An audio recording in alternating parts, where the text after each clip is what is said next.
tú que tienes una corriente más judía desde la Torá, ¿cómo ves el tema del cristianismo referente como una figura que prevalece a Jesús? ¿Cómo lo ves a Jesús como tal?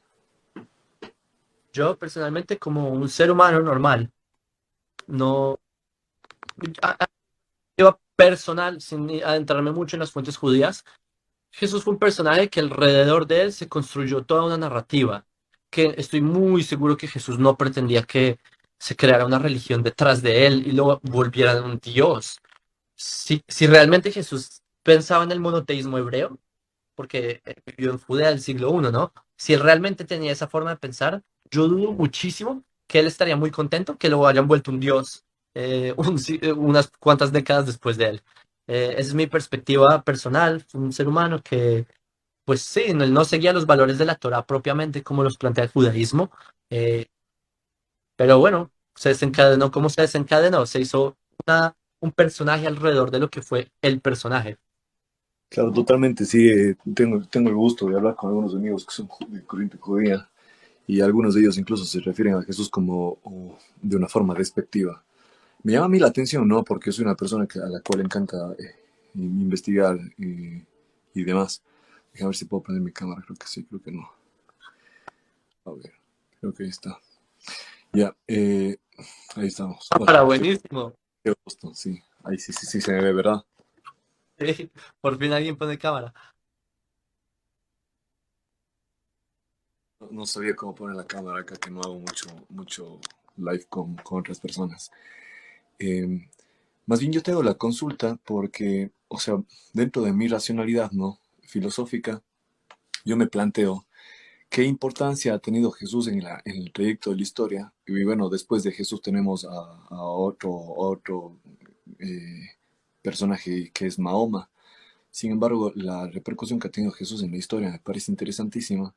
Y el detalle también de Jesús, porque una persona, un humano común y corriente, bueno, como tú lo mencionas, es un humano más tal vez, dentro de las capacidades lógicas, científicas, dentro de la biología y anatomía humana, el castigo brindado a este personaje no es que no tiene, o sea, no hay palabras, la laceración que sufrió y el hecho de cargar un tronco o un madero tan pesado para después haber sido llevado a la cruz, me parece sobrehumano a mí, ¿no? O sea, yo entiendo, por eso te dije, me quería hablar contigo, porque he debatido esto, vamos, como intercambio de ideas con amigos judíos, netamente judíos, pero yo digo, esto va más allá de mi capacidad, incluso cognitiva, más allá de mi comprensión, porque no es un humano común y corriente. Tú desde esa óptica, ¿cómo lo ves? Esto es una pregunta como amigos judíos. ¿Qué te refieres? ¿Que tú eres judío? No, en realidad, si es que fuese por Biblia, tendría que ser judío, porque también la leo, pero más bien no me considero dentro de una religión, Entiendo. ¿Cuál es tu nombre? Gabriel. Gabriel. ¿Es tú? Ok, Jakob Rothstein. Bueno, el punto es que eh, tú sabes que en esa misma época, o no sé si tú sabes o no sabes, pero en esa misma época los romanos crucificaron a 6.000 judíos. Ujú, O sea, el castigo de la crucifixión era algo común. De ujú, hecho, unas par de décadas después, cuando llega tres legiones romanas por el norte, por la Galilea hacia Jerusalén, en todo el camino crucifican a todas las personas de todos los pueblos de la Galilea hasta llegar a Jerusalén. ujú. La crucifixión era algo común. Entonces, vamos a decir que todas estas personas eran Superman, ¿no? Mm, no más Simplemente que incluso en la Santísima Inquisición, que es de la religión católica, se crucificaba un montón de gente. Más bien yo voy al hecho de, o sea, todo el castigo pre, antes de la crucifixión. eh, ¿cuál es ese? ¿Cómo, cuál es Hasta ese? tratamiento, ejemplo, si es que indagamos en la historia, en aquel entonces los látigos tenían las puntas de acero y bueno, eran como navajas y también con esferas de acero. Entonces, yo más por ese lado voy. O sea, el antes y hoy, ya la crucifixión que crucificaban a todo mundo que se les cruzaba, ¿no? Ok, entonces, ¿tú estás de acuerdo que era un látigo que existía y que si tenemos prueba de esto es porque existía, es decir, que era usado? total. Por ende, no solo fue usado con Jesús. O sea, no es que hubo un látigo específico para Jesús, sino que era un látigo usado. Pues tú mismo planteas que sabemos de esto. Más bien, el látigo está ahí. No es un látigo, sino es un látigo con varias látigos o varias terminaciones de hilaciones. No sé si me hago entender el cuero. Es decir, Y, que tiene como bajas cla- en las extremos. Es exacto, es un exacto. instrumento de tortura conocido de los romanos. Es decir, que si era un instrumento conocido, no solamente Jesús pasó por él, sino otras personas. De hecho, hay algo que el cristianismo llama los mártires, ¿sí? Que fueron seguidores de Jesús, que también los romanos mataron de formas muy crueles, como poner en calderos a hervirlos y luego salían aún con vida y luego los crucificaban, cosas por el estilo. Entonces, si es por en términos de quién sufrió más, yo me atrevería a decir que los discípulos de Jesús llegaron a sufrir cosas muchísimo, incluso peores. Por Eh, la presión. no sé si el sufrimiento humano sea muestra de algún carácter metafísico o algo por el estilo. No creo que la capacidad de dolor tenga alguna relación con la capacidad de espiritualidad. No sé. Por ejemplo, Rabbi Akiva, un sabio de Israel que los romanos eh, mataron, le arrancaron la piel con un rastrillo y cosas por el estilo, ¿no? Y aún con vida él seguía ahí y luego pusieron su carne en pinchos y como... Entonces, ¿sabes? Los romanos eran crueles, no creo que por eso uno le deba dar una característica muy distinta a Jesús por el hecho de haber sufrido X o Y. Total, total, en eso concuerdo totalmente. Es más, hay una de las características que las personas acreditan mucho a Jesús como un hijo de Dios y es la hematidrosis, es el hecho de sudar sangre bajo eventos estresores demasiado grandes, ¿no? Pero, o sea, yo dentro, por eso digo dentro de mi capacidad lógica, porque yo leo igual tú con lo que mencionas, los calderos que ponían a algunas personas, judíos y demás también se les metía dentro del toro del dios Baal, ¿no? Se les metía dentro del toro, que era como una caldera, y les ponían fuego debajo de la panza del toro y las personas morían ahí. Um, Más allá de eso, yo voy por el castigo, no como, sí, vamos a ver quién sufrió más, esa es la persona más iluminada, no, sino más bien el hecho de el tipo de castigo y la trayectoria en el castigo para que un cuerpo humano haya podido soportar un simple y mero cuerpo humano. Yo estoy muy claro, ¿no? Que según la biología y la anatomía, un humano que es expuesto ante un sufrimiento, ante un castigo extremo en este caso, incrementa su adrenalina y la adrenalina hace que el cuerpo resista incluso a veces más.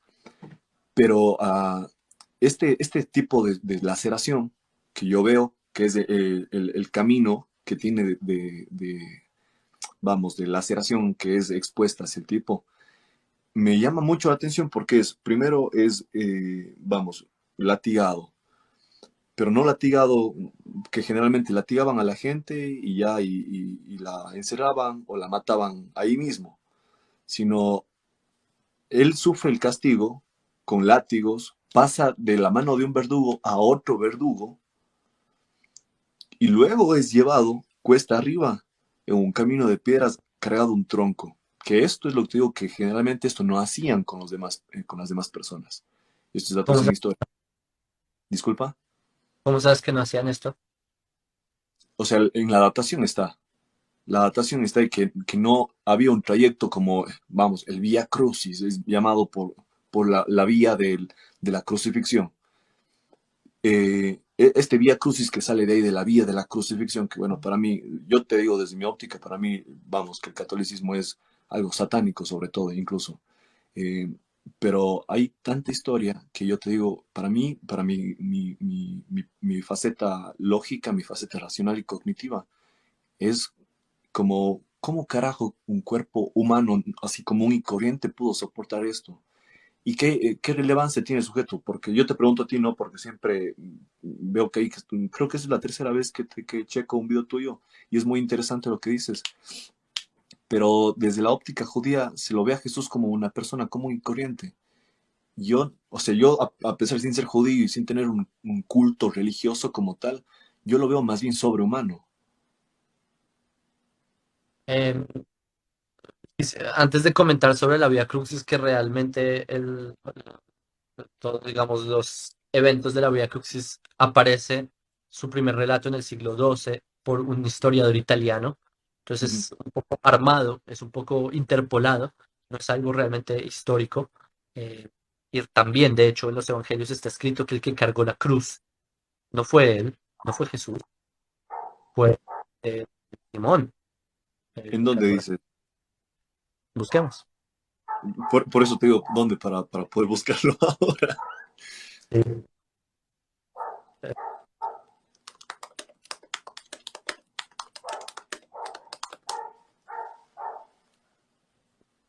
De hecho, esta es una de las contradicciones en los evangelios, no sé si sabías, entre los evangelios versus Juan. En Juan dice que cargó su cruz, mientras que en los demás evangelios no la cargó. Mm, Espérate que no recuerdo dónde está exactamente. Simón, padre de Alejandro, Simón, persona encargada en la cargada de la cruz. Simón de Cirene está en Ajá, Marcos 15:21, en Mateo 27:32 y en 31, Lucas 23:26. 31, Ahí se 33. menciona, él fue el que alzó la cruz. En el Evangelio de Juan dice que fue Jesús el que alzó la cruz. Y aquí el cristianismo, siendo que se contradice en quién llevó la cruz, la solución que propone el cristianismo es que dice, y esa es una tradición católica que tú consideras satánica, que los católicos dicen que primero hubo caídas, hubo paradas, y luego que las llevaron ambos y que luego las llevó él solo, como para tratar de conciliar ambas opiniones, pero es solamente una opinión que hace el cristianismo posterior para tratar de conciliar los evangelios. Pero lo que dicen muchos en el cristianismo protestante es que Jesús no dice que él llevó la cruz, sino que llevó su cruz, como él dice también en Lucas, que todo el que venga conmigo que lleve su cruz es como su concepto de sacrificio, ¿sí? Entonces que el que llevó la cruz como prácticamente, realmente fue Simón de Cirene y no Jesús. Entonces, en este aspecto también es debatible quién llevó la cruz, Ujú. ¿correcto? Porque Te podríamos planteo, decir, los evangelios dicen que fue Simón de Sirena y no Jesús. Entonces, pero yendo a tu punto, porque tu pregunta es buena, si es un cuerpo sobrehumano o no, realmente en términos judaicos, no, tipo, entiendo el punto, pero no sé si cambia mucho el hecho de ser sobrehumano o no. Lo que cambia mucho para la perspectiva judía es que si realmente cumple las expectativas que tiene el judaísmo sobre un Mesías o sobre un maestro, sobre sus enseñanzas, etcétera, que para la perspectiva judía no, las enseñanzas que él dio no son concordes a la Torá, ¿sí? Es básicamente eso. Sea básicamente sobrehumano o no sea sobrehumano su cuerpo. básicamente sería como el egocentrismo del humano queriendo ver qué es lo que se acerca a lo que yo creo como un Mesías o como un traidor de mensaje, como un hijo de Dios, más no lo que se demuestra ante la realidad. Algo así. ¿Podrías repetir? Fue complejo. Más bien sería como el egocentrismo humano queriendo proyectar qué es lo que yo quiero de un Mesías o de un hijo de Dios, más no lo que se me ha mostrado. Lo que dices es una de las eh, teorías que se ha hecho sobre la redacción del cristianismo. Piensa que los dioses de Roma en esa época eran fuertes, ¿sabes? Vencedores. Y de repente llega una religión que les plantea, de hecho, un dios que matan, que crucifican, que humillan, pero luego sale vencedor y revive. Y las personas se identifican, obviamente, porque las personas en su vida sienten derrota, en su vida sienten ese tipo de, pues no sé si tu perfil tiene algo que ver con este proceso mental, ¿sí? Psicología.es. Es realmente el ser humano se identifica con quién se identificar más, con el Zeus valiente o con la persona que lo atrapan, que lo traicionan, que lo venden, etcétera. Entonces, tiene mucho sentido que parte del relato sea identificar a la persona con el personaje.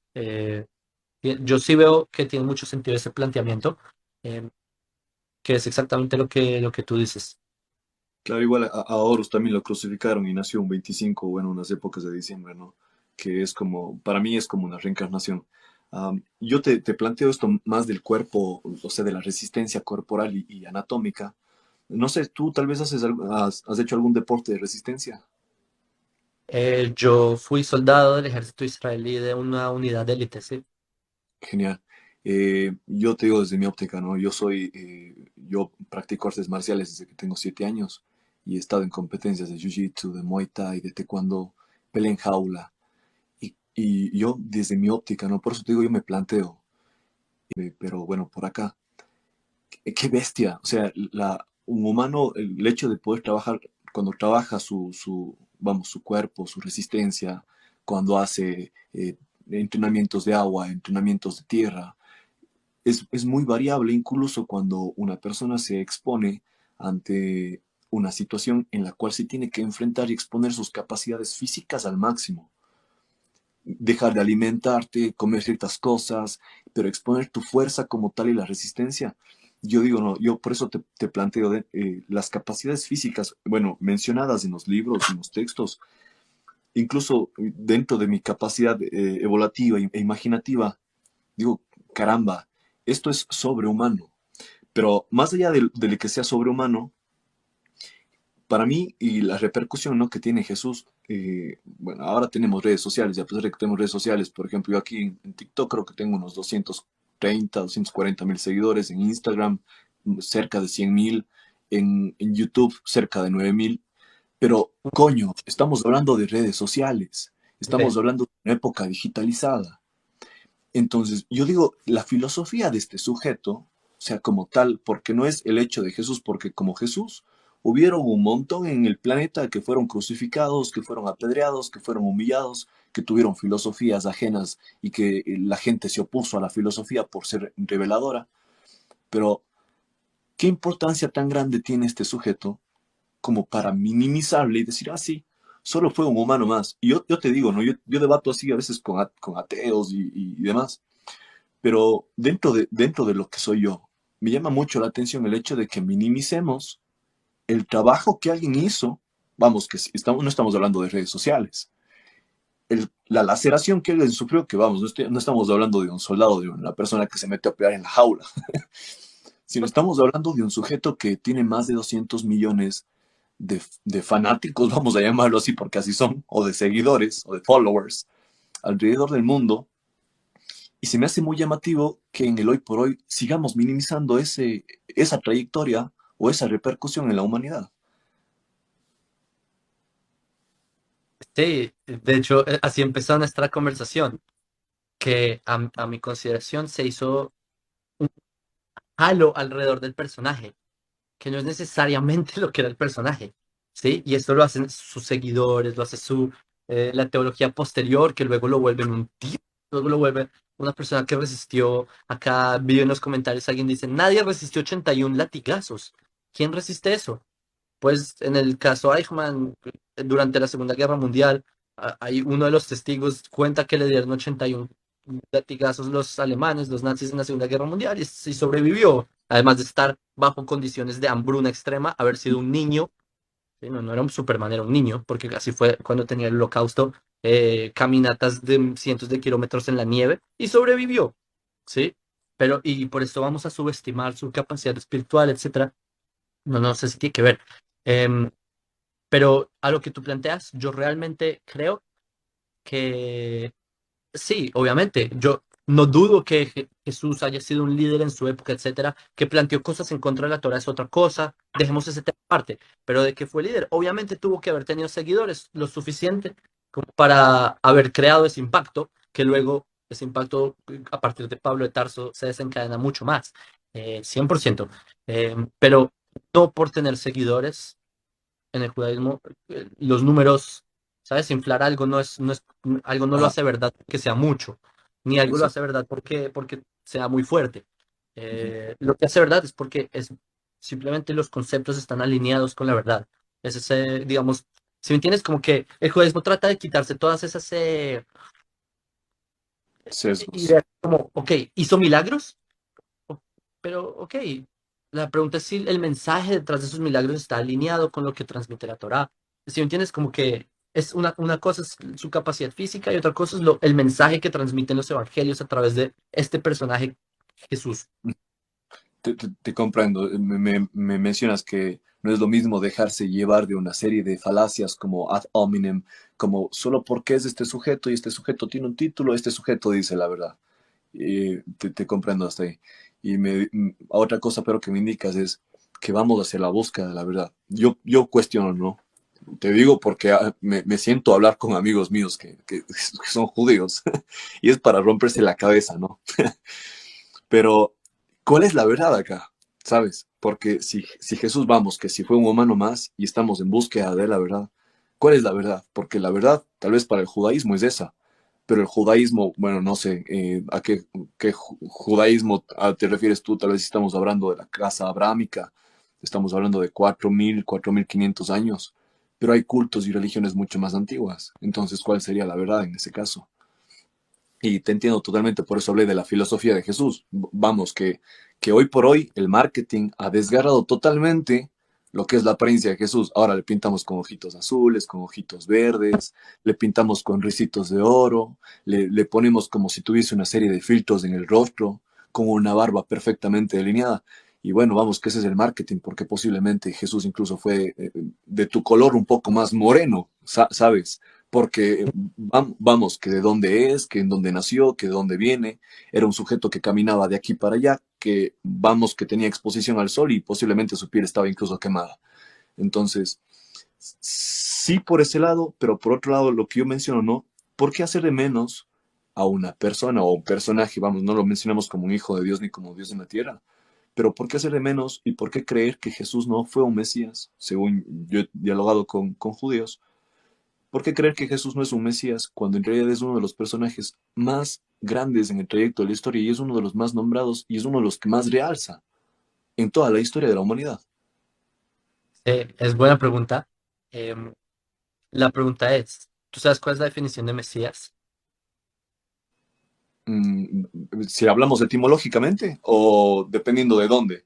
Por, por, Como lo veas, porque la etimología realmente es el significado en el judaísmo. en arameo, O en hebreo, sí, bueno, en arameo también es la misma raíz que en hebreo. vamos a ver qué se dice. La etimología en arameo. Mesías, de Sí, diccionario que significa ungido. correcto. Esa es la definición del judaísmo de un Mesías, un ungido.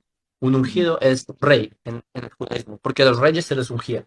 Es decir, ujú, que para la perspectiva judía, un Mesías es un rey, un líder político, porque ujú. en día los llamamos presidentes, pero en esa época un ungido era un rey, un líder político. Jesús no fue un líder político. Por lo tanto, en la definición judía, que a propósito, la palabra Mesías es un concepto del judaísmo, no es un concepto de Roma, no es un concepto de, yo no sé, cualquier otra religión, es un concepto judío, el concepto de Ujú. Mesías. Así que yo, como tú dices, nos han vendido una idea de, ¿sabes? Un Jesús güerito, como dirían en México y así, pero eh, ¿quién dijo que era así? Vamos a contextualicemos. Quizás en el contexto original no era así. Entonces, la palabra Mesías, como la conciben muchas personas, es producto de todo, de una mezcla de conceptos que las personas le pusieron a la palabra Mesías. Pero vámonos a la fuente original, como tú dices, a la etimología. ¿De dónde viene la palabra? Y etimológicamente, la palabra es rey. Y si Jesús no reinó, entonces no fue Mesías en la definición más básica para el judaísmo. Entonces, por eso mismo consideramos que no fue Mesías, por el hecho de que no reinó políticamente en Judea de su época. Es, perdóname que yo me voy a expresar con mis palabras, ¿sí? Eso me parece asqueroso. Mi padre es político y yo me desarrollé en un entorno político, es más, vaya, por mi madre, por mi padre. Y como tal, las políticas y la normativa de política me parece muy asquerosa. Tanto capitalismo como socialismo y comunismo es asqueroso. Porque claro, el socialismo suena hermoso si lo ponemos sobre la mesa, ¿no? Y lo ponemos en letras. Suena hermoso, pero llevado a cabo desde siempre hemos visto que el socialismo es la basura más grande. Y el capitalismo, claro, suena bello y todos se retribuyen de él, pero también es una basura grande porque se desgarra la humanidad como tal. Es más, muchas personas llegan a perder la espiritualidad, a pesar de que todos los humanos seamos seres espirituales en polaridad positiva, negativa, oscura o de luz. Pero es bizarro en realidad. Verlo a un ser netamente como alguien político es algo morboso y bizarro también, ¿no? Sí, Más bien pero, yo, o sea, yo te digo, más bien, ahora, más bien haciendo énfasis, ahora que tú dices rey, el ungido significaría rey etimológicamente, yo creo que hasta el día de hoy prevalecería el reinado incluso, porque un rey no solo es una persona que dictamina leyes, a pesar de que las leyes están ahí, son mandamientos, que son las leyes que planteó el sujeto este, vamos, Jesús el Cristo, las leyes están ahí, y hasta el día de hoy una gran parte de la población se apega a ellas. Eh, un rey, para mí, o un mandatario, una persona que esté a cargo de un grupo de gente o de una comunidad o de un pueblo, es una persona que influye también. Y hasta el día de hoy influye, a pesar de que han pasado 2023 años de su muerte, supuestamente, ¿no? ok. A mí Entonces, influye políticamente también, y tú asocias la política con algo asqueroso. uh, la política moderna que te planteo, sí. Y históricamente no ha sido muy diferente. La política mm, a lo largo de la historia no ha sido muy limpia, que digamos, y la cristiana ni hablar. Me refiero al Vaticano, a Roma, también. Pero es iniciable. No, no sé qué tú opines, pero para mí el Vaticano es una de las sinagogas más grandes de Satanás. No lo sé. Eh, pero políticamente sé que ha habido mucha corrupción en lo que ha involucrado a la iglesia con el reinado o la política, etcétera.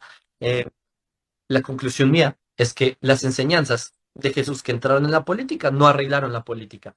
En el concepto judío, el Mesías es aquel que será un rey político, pero ¿cuál es la característica de este rey? Que su política es justa, que su política trae paz al mundo, alegrías. De hecho, si uno lee los profetas de Israel, ¿qué es el punto de los profetas? ¿Para qué están ahí? Los profetas te describen un mundo en el que el mundo del Mesías, donde nadie se mata, donde no hay corruptos, literal dice, no, las naciones no dejarán la competencia entre ellas. Ese es el Mesías. Es un político que por fin hace bien las cosas. Esa es Ujú. la definición de Mesías. Entonces me alegra que como que subconscientemente sí le estás apuntando hacia André Codes, ¿no? Dice, porque el hecho de que para ti la política sea una decepción y, y, y es la fuerza que mueve al mundo, ¿no? Pues la política mueve sociedades, ¿no? Eh, y lo que viene a plantear el judaísmo es que va a haber un rey que va a arreglar la fuerza que mueve al mundo, es decir, va a arreglar la política. Es como el punto de por qué Jesús no logró transformar, aunque sí transformó la conciencia de las personas en muchos aspectos, el mundo no lo arregló. En la concepción judía, el Mesías es quien arregla el mundo. Regresaríamos a lo mismo, un sujeto que expresa tanto amor, lenguaje de amor. O sea, yo lo veo, ¿no? Ejemplo, por más, no sé cómo tú lo ves, ¿tú qué lengua es originaria tuya? Eh, acá en Israel hablamos hebreo. Ya hebreo. Si tú hablas, por ejemplo, me imagino que te fuiste a México, por eso mencionaste la palabra güerito. Um, si tú vas, a, ejemplo, de aquí a este país o al otro, la lingüística, la fonética, la expresión, incluso la expresión corporal al hecho, al momento de mencionar la palabra o las palabras o la frase o la oración, modula la expresión corporal, que es uno de los primeros lenguajes, no el 70% de la lengua es corporal. Pero el amor como tal, a mí me parece un lenguaje universal, porque si yo a ti, por ejemplo, te hago esto, agacho un poco la cara y te hago esto, para mí estés en la China o estés en Judea o estés en México o en Colombia, se interpreta como algo, como paz, como amor, como tranquilo, que es como un lenguaje de amor, ¿no? Lo mismo que un abrazo, lo mismo que una buena sonrisa. No necesitamos hablar la misma lengua para que una sonrisa y un cariño sea expresado como un lenguaje de amor. Para mí, ¿no? Ya que estaban hablando de este tema todo el tiempo, para mí Jesús y este Cristo es precisamente eso, trajo este mensaje, pero creo que como tú mencionas, tal vez no hemos hecho lo necesariamente correcto, porque nos seguimos matando, seguimos guiados de la envidia, seguimos guiados del poder y de la visceralidad, de los pensamientos más banales, del territorialismo y vamos, que todos nos vamos a morir. ¿A dónde nos estamos llevando todo esto? O sea, es más, las políticas de vida se están planteando aquí, como por ejemplo en un hogar. Un padre con el que hablas o una madre con el que hablas, y yo lo hablo como psicólogo clínico, ¿no? Porque he visto pacientes y es algo que se reitera. Cuando un niño cuestiona a un padre, cuando un joven cuestiona a un padre, cuando una muchacha cuestiona a un padre o una madre, ¿por qué tal cosa? Porque yo digo. O sea, las políticas del hogar no necesariamente son las correctas, porque es como yo digo antes de hacerte pensar, cuestionar, racionalizar. Entonces, si tú bien dices, no hemos llevado las políticas y no hay un político que tal vez sea el Mesías, pero tal vez llegó y lo matamos y lo asesinamos. Bueno, tal vez no nosotros, pero nuestros antepasados de alguna forma lo hicieron, ¿no? Y tal vez ya llegó, pero lo seguimos viendo como un cualquiera, un mensaje que prevalece hasta el día de hoy. No sé, no sé cuántos días, por ejemplo, hagas live o yo no sé sobre tu vida, tú tampoco sabes sobre la mía. Yo no sé si tal vez tú predicas en alguna institución, yo no sé si tú predicas en la calle, yo no sé si tú haces lives de forma constante o tú hablas con gente de igual forma como yo. Pero a pesar, yo lo pienso, ¿no? A pesar de que yo trate de expresar este amor hacia la humanidad, a pesar de que yo ayude a los animalitos, a la gente pobre, a pesar de que yo abrace hermanos, a pesar de que yo no vaya con una cátedra religiosa, sino más bien desde la racionalidad con la gente con la que yo trato, yo sigo siendo una basura más en el espacio. O sea, yo soy polvo de hadas en este cosmos. Posiblemente mañana yo me muero y en 2 semanas ya nadie me recuerde. Y mi mensaje se haya quedado hasta ahí nomás. Y teniendo redes sociales, y teniendo canal de YouTube, y teniendo canal de TikTok, y teniendo canal de Instagram, y teniendo Facebook. Entonces, yo ahí, por eso se me rompe la cabeza mucho y hago énfasis en lo que, con la pregunta que entré a esta sala, es ¿por qué minimizar a un personaje tan grande en la historia como es el Jesús Cristo como un humano más? Pero Gabriel, ¿tú sabes cuál es la enseñanza de amor de Jesús? ¿Tú sabes dónde está escrita? Es, Para mí en la historia. sí, pero ¿cómo quedó registrada? Que él dice amarás a tu prójimo como a ti mismo, ¿verdad? Ujú, Pero eso no lo dijo Jesús. Eso está escrito en la Torá. Eso está escrito en Levítico capítulo 19 versículo 18. Es decir, que esa enseñanza de amar al prójimo, eso no es una innovación de Jesús. Eso ujú, es algo que la Torá ya dijo. Eso es algo que el judaísmo ya decía. ¿Sí? Entonces, ¿qué pasó? Que Jesús lo citó y el cristianismo adoptó una palabra, una frase, un quote que decía la Torá. Y por eso las personas asumen que ese es el mensaje de Jesús. Pero ese es el mensaje de la Torá. Simplemente ujú. Jesús citó escrito en la Torá. ¿Me hago entender? Entonces, el mensaje, si tú en verdad te quieres remitir a quién es el verdadero influencer aquí, hay que ir a la fuente previa. En este caso sería la Torá. Es decir, que el mensaje del judaísmo de por sí es el amor que tú tanto te identificas, que yo también. Mira, si hay algo que falta en la sociedad es justamente lo que estás diciendo, el amor. Sí, de hecho, lo que dice el judaísmo es que con, a- será por amor gratuito que la humanidad se va a redimir. Eso es algo que el judaísmo decimos todos los años, todos los días, sí, de Kamoja, todas las mañanas lo decimos, ama a tu prójimo como a ti mismo, y así empezamos nuestros rezos, ¿sabías? En general. Pero el amor es como un principio del judaísmo que el cristianismo adoptó, es decir, que no es una innovación de Jesús. Por lo tanto, el personaje que tú ves tan grande porque predicó amor, está predicando algo que el judaísmo planteó. Es decir, que la grandeza quizás está en el judaísmo y no en la persona que citó al judaísmo. ¿Me hago entender? Ujú. O más bien estaría pegado al antiguo Egipto y no a a los judíos, porque Hermes Trismegisto, el 3 veces grande dentro de las tablillas, menciona como es adentro es afuera y que todo es una serie de proyecciones. Y que si afuera hay odio, pues básicamente yo soy odio. Si afuera hay amor, yo soy amor, porque como es de adentro es de afuera. Y eso en las leyes actuales psicológicas se ve como una ley de proyecciones. Tanto lo que yo soy dentro de mí se proyecta afuera. Entonces, este ama al prójimo como a ti mismo, que es simplemente una proyección, sería tomado de los textos egipcios.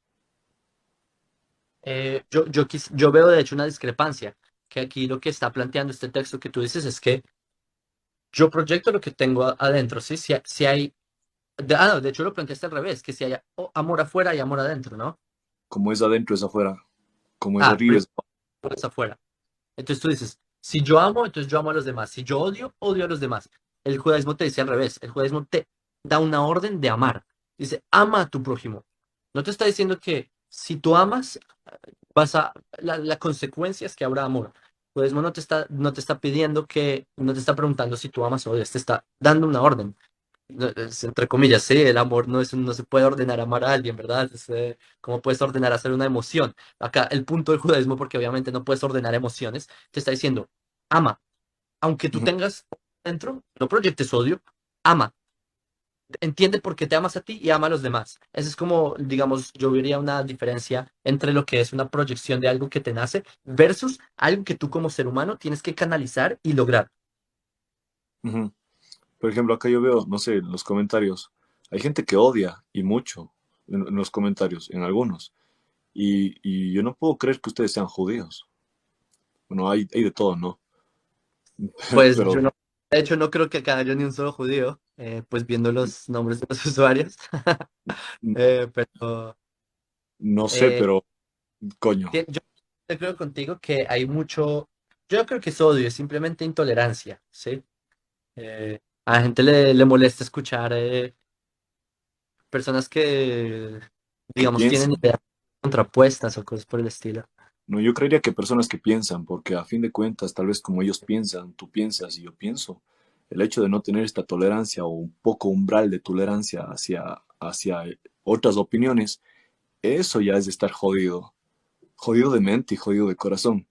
Porque Sí. claro, como yo tengo la verdad, nadie más tiene la verdad, solo yo. Entonces, coño, eso es muy irracional y eso es muy primitivo también, ¿no? A la vez. Y eso es poca tolerancia. Yo creo que estaríamos regresando como a la Santísima Inquisición, en la cual no se toleraba nada y, bueno, como no toleramos, más bien vamos a estrangular a sujetos, vamos a desmembrar a sujetos, vamos a quemarlos en una hoguera, vamos a degollarlos y vamos a callarlos de alguna forma. Que es tal cual lo que algunas personas expresan aquí, ¿no? Antes, Eh, tú, sí, tú, a de ver, hecho, Gabriel, como influencer que tienes tantos seguidores, quizás te pase como a mí, yo no tengo medio millón de followers, pero sí tengo un par de cientos de miles. Aún así, seguramente tú vives esto en tu día a día. De hecho, me parece curioso saber tu opinión. ¿No tienes muchos haters? muchos. Hay un montón de comentarios que te dicen cosas horribles, a pesar de que, mira, yo te digo, yo no predico ninguna religión. Es más, yo Ajá. cuestiono. Yo lo que sí invito es a la gente a que piense que ellos están proyectando afuera lo que son dentro. Si ellos hablan basura hacia afuera, es porque son basura hacia adentro. Si ellos hablan de amor, es porque ellos conocen de alguna forma el amor. Si ellos hablan de perdón, es porque de alguna forma ellos tal vez quieren o aplican el perdón. Si es que ellos hablan, por ejemplo, no sé, te digo, de una cierta raza de animal, tal vez yo no, porque yo no lo conozco, porque yo no he experimentado, yo no sé si existe o no existe esa raza. Todo es una proyección constante de lo que está dentro, ¿no? Entonces yo con la gente que también me comenta un montón de cosas bárbaras, digo, a fin de cuentas, pobrecitos, porque mi compasión me hace entender y mi inteligencia me hace entender que esta persona tal vez fue abusada por su papá, por su mamá, que tal vez su padre o su madre así no los hayan abusado sexualmente, físicamente, psicológicamente, emocionalmente. De alguna forma eran tan controladores que no le permitían a esta persona que piense y esta persona se crió en el mismo entorno en el cual no se permiten explayar la mente y tener neuroplasticidad. Y por eso también se expresan hacia afuera. Tú verás en mi página, yo nunca hablo de cosas que no existan. Las cosas que yo hablo son cosas que existen, son cosas reales. Y sobre todo trato de ayudar a las personas con enfermedades, con problemas. Y a pesar de ello, hay hate. Entonces, te cuestionas como, ¿cuál es el punto de esta gente si a pesar de que brindo ayuda, te dan hate? O sea, es un sinsentido. Bastante extraño. Eh, pero sí, de hecho, últimamente, no sé, en mi página realmente de todos los ángulos recibo ¿Sabes? Ser judío no siempre ha sido cosa fácil a lo largo de la historia, pero yo tengo algo parecido a ti en ese sentido, que yo siento compasión en verdad. Que las personas que lanzan odio así, como todos estos comentarios de, los judíos tal cosa, están locos. No, yo entiendo que les enseñaron distinto y pues su contexto, pusieron algo distinto, como acá escriben en ese comentario, psicología del diablo, etcétera. Personas que simplemente tienen una perspectiva distinta y por eso les duele escuchar algo que, digamos, les derrumba su concepto intelectual, no sé cómo decirlo. Totalmente. Yo leí el mismo comentario y puso la misma persona 3 veces. La psicología es del diablo. Pero yo te expreso, ¿no? Y les expreso a las personas que están escuchando. Para mí, esa persona tiene un intelecto súper mínimo, escaso y sin ánimo de juzgar. ¿Por qué lo menciono? Porque todos somos seres psicológicos. Esto que está sucediendo, este evento, sin mencionar autores, sin mencionar nada, sino solo psicología, solo es psicología. La filosofía viene del mundo mental. El mundo mental, la mente es psique, el alma es psique. Entonces, ¿cómo decir que la psique es del diablo cuando la etimología de psique significa alma, espíritu y mente? Entonces, decir la psicología es del diablo, pero no saber dónde proviene la etimología de psique, coño. O sea, estás hablando de que todos somos seres diabólicos porque tenemos un espíritu y un alma. Sí, será un poco irónico. Wow, Gabriel, gracias por participar A ti. por su live.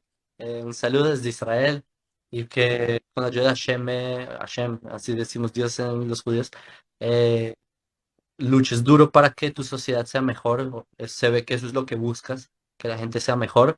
Y wow, en verdad es una meta muy noble y que sigas en esas. Yo a ti te mando un abrazo y me encantaría algún momento, si tú tienes Instagram, vaya, que podamos de igual forma dialogar, pero para que quede colgado en la página, que me parece interesante también el hecho de transmitir también, ¿no? Sobre todo, Claro, acá no se está transmitiendo una ideología como tal, ni obligando a la gente, ni adoctrinándoles algo, sino más bien únicamente plantear, un plantear diálogo. ideas, exacto, un diálogo, y que de ahí salga, ¿no? Entonces, yo más bien, si es que tú tienes Instagram, Sí, te escribo por ah, allá. ya, perfecto. Entonces, ahí nos estamos viendo igual en mi Instagram, estoy de la misma forma, psicología.es. Que tengas un lindo día. Igual, saludos. Cuídate. Wow, lo que dices en español, relieving.